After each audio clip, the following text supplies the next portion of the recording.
Hey guys, how's it going? It's on 4 here. Welcome back to another episode of Subscriber Loadouts. In this series, guys, I use loadouts just about you guys. You use the loadouts in the comment section of the previous episodes of this series. Then select one, go play around with it for a few days, and then I come back here and tell you what I think of the loadout. This week's episode, guys, comes from Jack and our friends.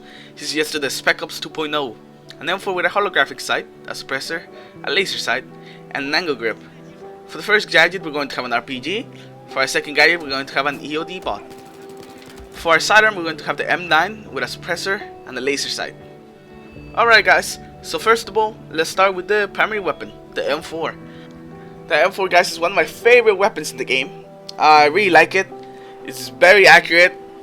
It is very good at range. The recoil is very easy to control. So at close range, you're pretty much a melt machine on just how fast you could fire the weapon and just how quickly you could take people down. And at medium range, you're not that bad either, because of the high stability and the good accuracy of the weapon. It's really easy to shoot at people at medium range. When you get out to long range, that's when you have trouble, especially because we have a suppressor on this M4. So I wouldn't recommend you guys get out into long range, but definitely medium and close range, you're gonna completely dominate if you hit someone. Alright, so let's start by talking about the attachments. The optic we're going to have on the M4 is going to be the Holographic Sight. I really like the Holographic Sight, guys. I think might be my favorite sight in the entire game. I just really like how it looks. It's really clean, very easy to use, very easy to acquire your target with it. I use those great with the M4 and the M16 because they're just kind of made for it.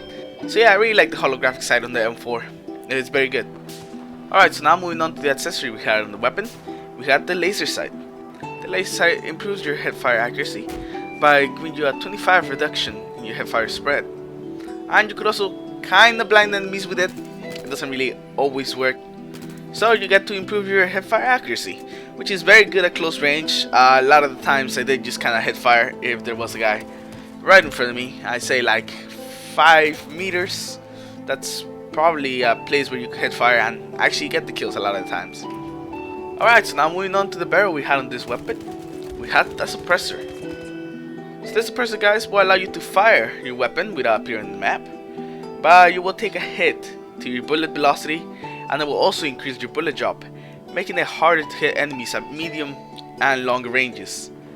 So this is what really makes our M4 not really viable at long range, but it's gonna make us deadly at close range, because you could flank enemies, get behind them, kill a couple of enemies, and they'll probably don't even know that you're there until you kill them and they actually see where you are. And if you're planning on flanking, just remember to stay away from teammates that don't really have a suppressor. Because if you're close to teammates that don't really have a suppressor, then it doesn't really matter if you have a suppressor or not, because you're still gonna be on the map. Alright guys, so now let's move on to the underbarrel we had on this weapon. For the underbarrel we had the angle grip. The underbarrel, guys, allows us to improve our stability by reducing first shot recoil by 33%, making the M4 even more stable than it already is. But there is a downside to the angle grip, and that is that it will decrease our headfire accuracy.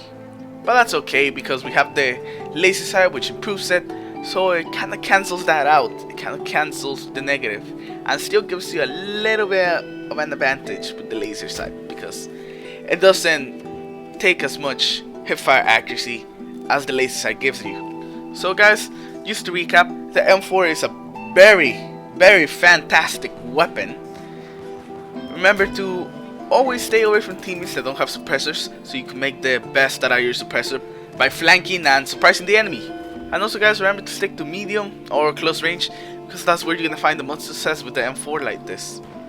Also, don't be afraid to hit fire if there's a person in front of you and you think you can kill him. Just trust the hit fire on the M4. You have some high fire rate and you have the laser sight, so you have a pretty good chance of winning a close range fight. For this item in this loadout, guys, we're going to have the M9. The M9's a pretty good weapon. It has a good magazine size of 15. It has a pretty good rate of fire. The damage is not the best, but that's okay because it's semi-auto, so we're not expecting damage to be really high. But you will usually be able to kill people, guys, with 4 to 5 shots. 4 if they're to the head, 5 to the body. It also has some really good stability, which helps a lot because you can get those 4 shots out pretty quickly and very accurately, being able to hit every shot. Alright, so now let's move on to the attachment we're going to have on this bad boy. we're not gonna have any optics. And for our accessory, we're going to have the laser sight, guys, which, as I said before, increases your weapon hipfire accuracy by 25%, which I really didn't find it that useful with this weapon, the M9. I really didn't hipfire the M9 a lot. Most of the time when I was gonna shoot it, I decided to aim down sights so I could actually hit all my shots, because hitting all your shots is very important. Even if you could use like spam the weapon and get shots out there pretty quickly, this is that with the M9 I like being a lot more accurate, so that's why I always aim down sights with it. Especially because it takes 4 to 5 shots to kill. So I like hitting all my shots, and hipfire doesn't always guarantee that I will hit all the shots. So that's why I aim down sights most of the time with the M9. Alright, so now let's move into the barrel, and we have a suppressor once again, which will make us not appear in the map when we fire our pistol. But it will reduce our bullet velocity and increase our bullet drop, which is not really a big deal with pistols, because they're pretty close range already. So I don't really mind the increased bullet drop and the reduced bullet velocity, because most of the time it doesn't even matter. So by equipping the suppressor on the pistol as well, guys, we ensure that we're always silent pretty much.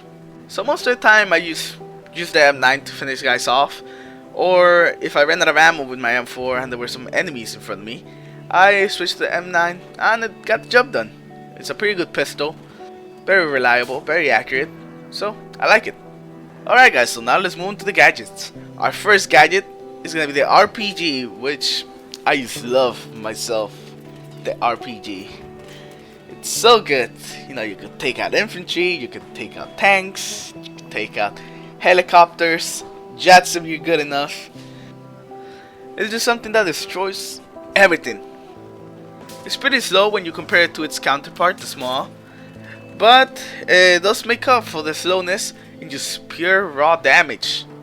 So you do more damage against tanks, helicopters are really that one hit. It's very difficult sometimes to hit helicopters, especially if you haven't had practice with the RPG for a while. So yeah, if the helicopter is pretty high off the ground, it's gonna be very difficult to hit a helicopter, and also to hit jets. Hitting jets with the RPG is just a pain sometimes, but it's doable. It's definitely doable. You just have to kind of have a bit more practice with the RPG, because a lot of being good with the RPG just comes from using it, from experience. But I really love the RPG. The RPG has to be my favorite anti-vehicle equipment. It definitely is. Man, those are some of my most satisfying moments in Battlefield.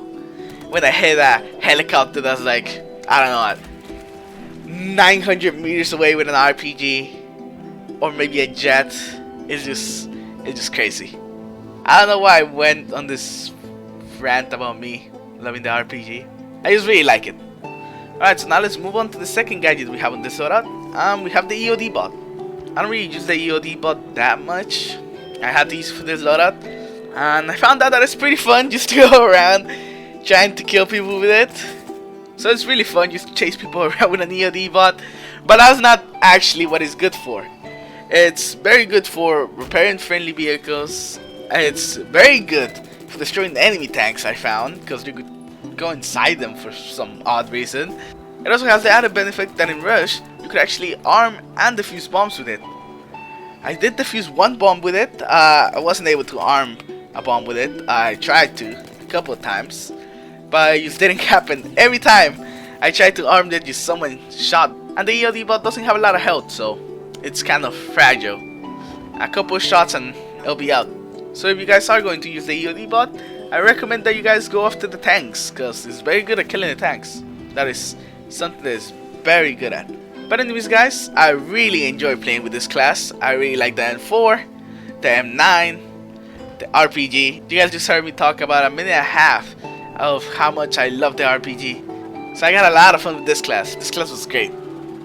But anyways guys, I hope you have enjoyed the video. Leave a like if you did, subscribe if you haven't already. If you have a load that you'd like to suggest, just put it in the comments below. And I'll see you guys in the next episode.